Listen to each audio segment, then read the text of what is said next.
Okay, sa magandang araw po sa inyo mga kaibigan. Ako po ulit si Dave na Kakwentuhan TV. Follow me on Facebook and Twitter. Pagkain lang po sa baba, hindi tayo ng aking Facebook saka Twitter. Post lang po kayo din na one word, one sentence, or quotation. No, kada naman. Pwede natin pag-usapan at magkwentuhan. Problema mo, problema ng magulang mo, or problema ng kapitbahay nyo.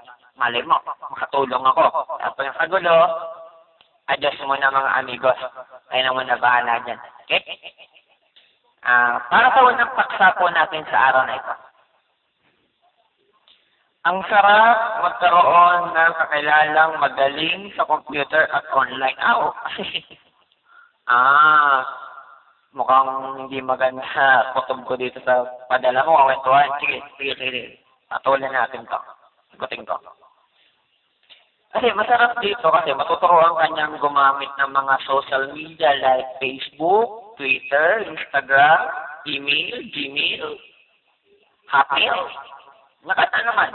Saka matutulungan ka rin niyang mag-research sa mga assignments or mag-research ako. Ano mo gusto mo malaman?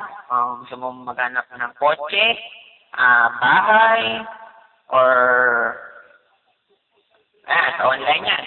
Sa computer, bawa, may sarili kang computer, nasiraan ka ng CPU, o na-virus ka, pwede niyang, scanin, o kaya pwede niyang i-reforma, o kaya pag nasira yung fan ng CPU, pwede niyang ayusin, hinangin, o kaya pag may nasira mong part, pwede niyang palitan, or, check up na lang din.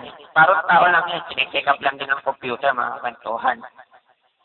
Masarap magkaroon ng ganitong kaibigan dahil marami kang pwedeng maipakisuyo sa kanya na pwede niyang gawin na para lang din naman sa ikakabuti mo or ng ibang tao na, mga malapit sa'yo, sa alam mong pwedeng lapitan about may alam sa ganitong bagay. Bawa, magpapagawa ng Gmail para makakaroon ng Skype, para makausap yung mga mahal nila sa buhay na nasa ibang bansa. Kasi minsan, mas gusto, kasi sa tawag, nakapag-usap sila, text. Pero hindi nakikita, doon ka naman sa Skype. Pwede niya makakausap, at pwede niya makita. Diba? Sarap magkaroon ng kwentuhan.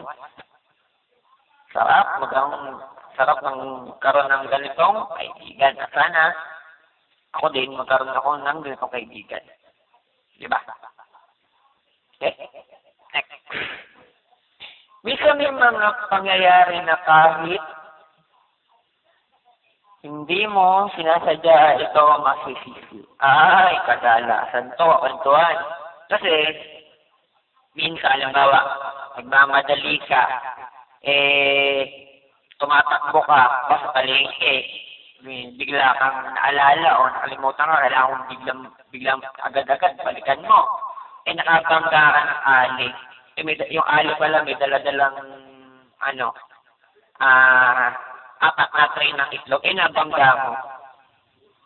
Siyempre, mabibitawan niya, madadapasa, makakabasag yung itlog. Ikaw ang masisisi. Unang halimbawa, pangalawa naman, halimbawa, may tinitignan kang bagay, ang napapansin mo lang, yun nasa harapan mo. Hindi mo ganong napapansin nun yun sa likodan mo, yun. Kaatras mo, may nasanggi ka, halimbawa, nasa isang mall ka, nasa glassware ka, nagandahan ka sa plato at pas ka ng atras, hindi mo alam, sa likod mo pala, mga baso. Kasi,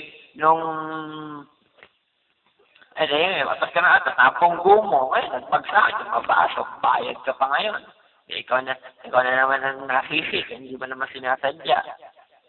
Ano pa bang maganda example? Halimbawa, sa isang tao, may nasabi kang hindi niya nagustuhan, halimbawa sa isang magkarelasyon, boyfriend o girlfriend.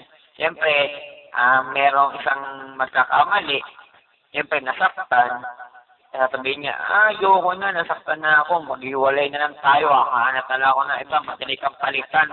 1, 2, 3, 4, hanggang 5, kaya ka palitan. siyempre, nasabi mo lang yun sa hindi sinasadyang pagkakataon dahil galit ka. Ngayon, pag nakarating ngayon sa mga kaibigan nung sinabihan mo o mismo sa mga kaibigan mo na kaibigan niya rin, ikaw pa talaga sisisihin dahil kasi ba, ikaw magpapaliwanag ka, nasabi ko lang yun kasi galit ako. O, siyempre, at hindi mo sinasadya, nasabihin mo na galit lang ako kaya ako nasabi yun. Siyempre, ikaw na kagad sisisihin. Napamaganda example. Kapag, maganda naman doon, sa pag-aaral, halimbawa, hindi, bumagsak ka, siyempre, pag bumagsak ang isang anak sa paaralan, siyempre, magagalit ang magulang. Siyempre, ikaw naman, bilang anak, siyempre, siyempre, sabihin mo na, pasensya na po, hindi po ako nakapasa kasi po, ginawa ko na lahat po ng kaya mo. Hindi ka naman pinanganak na genius, hindi ka naman pinanganak na may computer sa isip. Ganon. Kumbaga, ginawa mo na yung makakaya mo. Tapos talaga, hindi ka nakapasa dun sa kursong gusto mo. Or, nakagraduate ka man, hindi ka man nakakuha ng board exam, hindi ka rin nakapasa, di bali wala lang din. Di ngayon, balik ulit tayo na ikaw din sisilihin ng magulang mo dahil sabihin nila, hindi ka kasi nag-aaral ng mabuti, hindi ka nag-review ng maayos. Ang kang ginawa, kung hindi manood ng TV, pasarap, kala mo kasi kaya mo na yung exam, bumagsak. Sa'yo pa rin, sisi. Na kahit na dumating na pagkakataon na kahit hindi mo sinasadya, ikaw talaga kakuntuhan na masisisi. Ika nga, mas mapapayo ka lang dito na sana kung may mga pagkakamali tayo na alam natin na pag-isisihan natin, ika nga, pag ginawa na natin, sabihin na sa kanila, ginawa ko ng lahat, yan ang lahat ng kaya ko. Sisihin nyo na ako, okay lang, tanggapin nyo.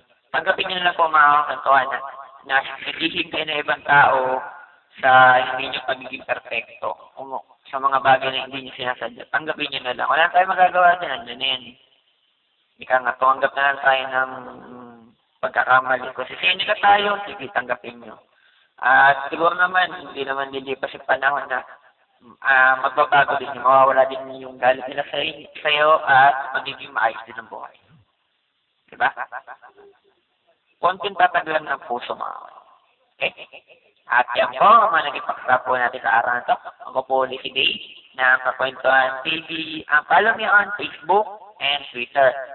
Tingnan lang po sa babae, tayo na aking Facebook sa Twitter. Post lang po kayo din ng one word, content and or quotation. O kahit na naman, na pinagpag-usapan at pagkwentuhan ang problema mo, problema ng magulang mo, or problema ng kapitbahay niyo. Malay mo, makatulong ako. Pero pag nakagulo, adjust mo na mga amigo.